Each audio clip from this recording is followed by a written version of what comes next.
Rồi hôm nay tiếp tục về quê mình xem bà con mình thu hoạch lúa nữa nha các bạn. Ở đây cũng tiếp tục là 5451 nữa nha.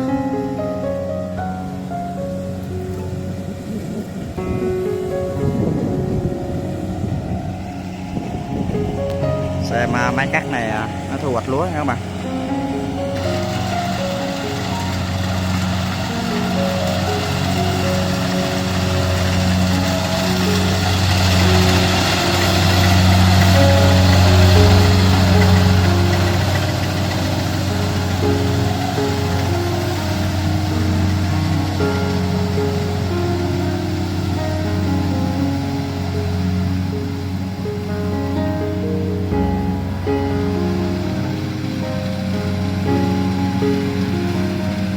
Máy này đó giờ mình không có quay nha các bạn ơi, mới quay lần này.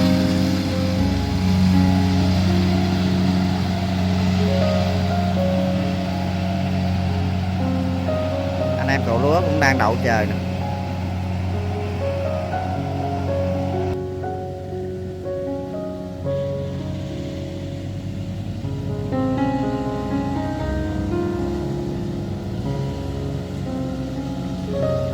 Lúa này cũng may là nó không có sập nha các bạn, mưa không gài. Hôm nay được một ngày nắng khá là đẹp. Máy cắt chạy bong bon rồi các bạn ơi.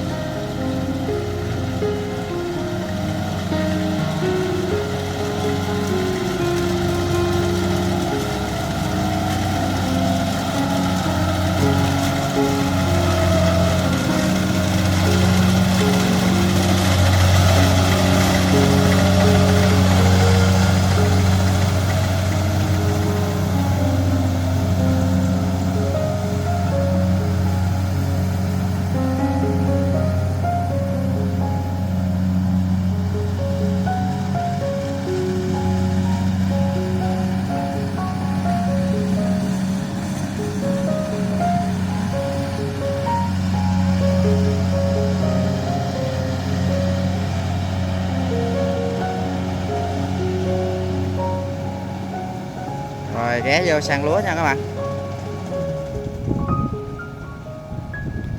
Đất ruộng này nó còn ướt quá, không có quăng xuống ruộng được. Ồ, quăng cao dữ vậy ta, quá mạnh luôn.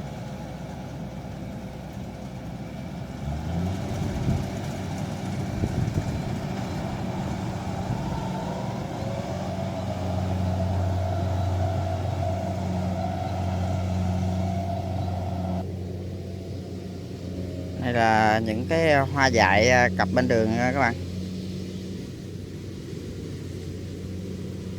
Hôm nay ra hoa quá trời luôn.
Hôm nay bầu trời mới ló dạng được những đám mây các bạn. Không gài là toàn là thấy mây đen thôi.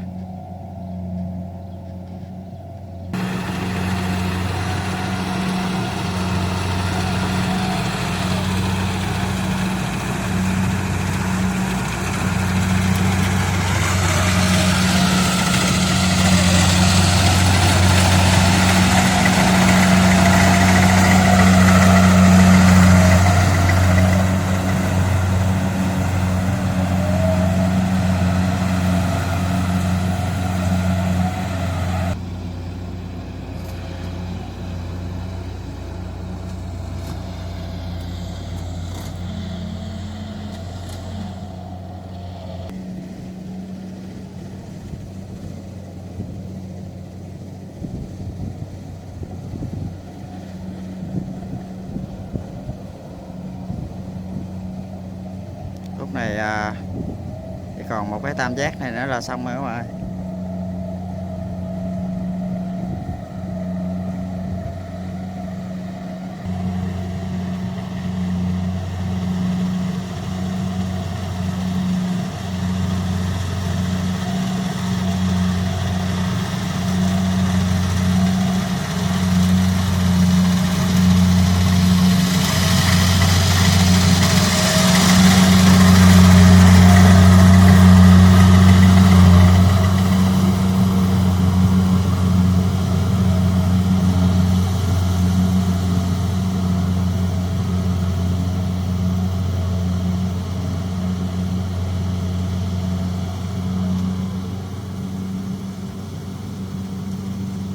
Tiếp tục giác nè.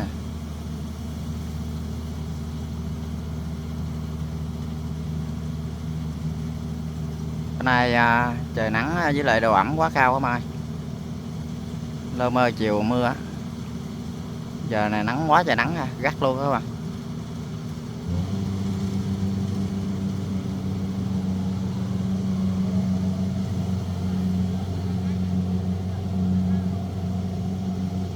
Anh em mấy cậu lúa sắp sửa di chuyển máy sát vô đây nè, để khi nào máy này nó cắt á gần gần rồi sang lúa nha, đủ nhiều cái là anh em mình sang ra.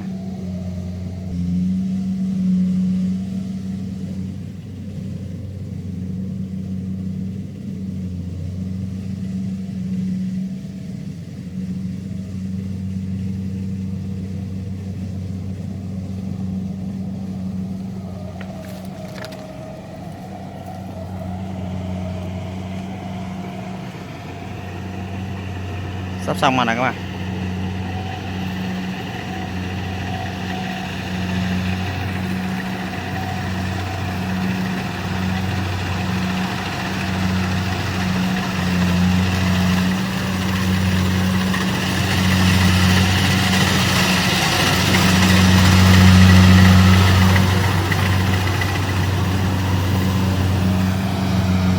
Cốt chỗ này bùng quá trời luôn nè, nhão nó nhạt nè.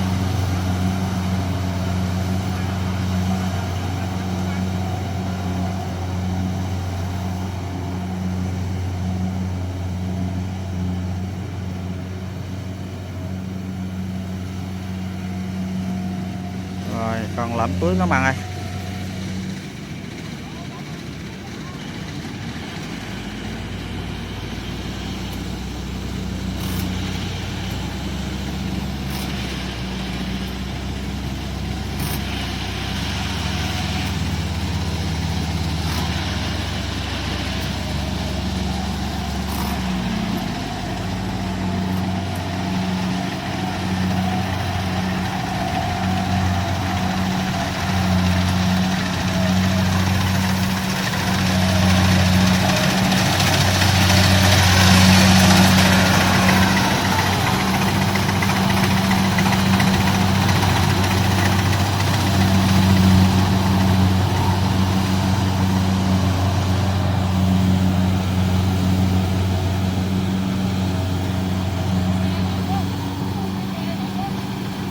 Cá chê.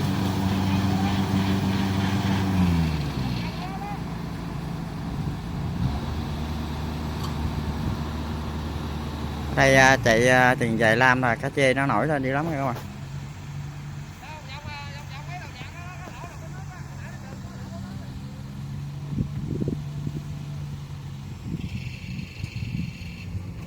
Xách xô ra để đựng cá nha các bạn. Rồi mấy anh em mình xong xuôi hết trơn rồi các bạn ơi. Rồi tạm thời mình sẽ kết thúc video này tại đây nha các bạn. Rồi cảm ơn tất cả các bạn đã đón xem video của mình nha. Dùng này thì cá thì thôi khỏi bàn. Cá chê, ếch nhiều lắm, với chuột. Mấy anh em mình di chuyển thôi các bạn ơi.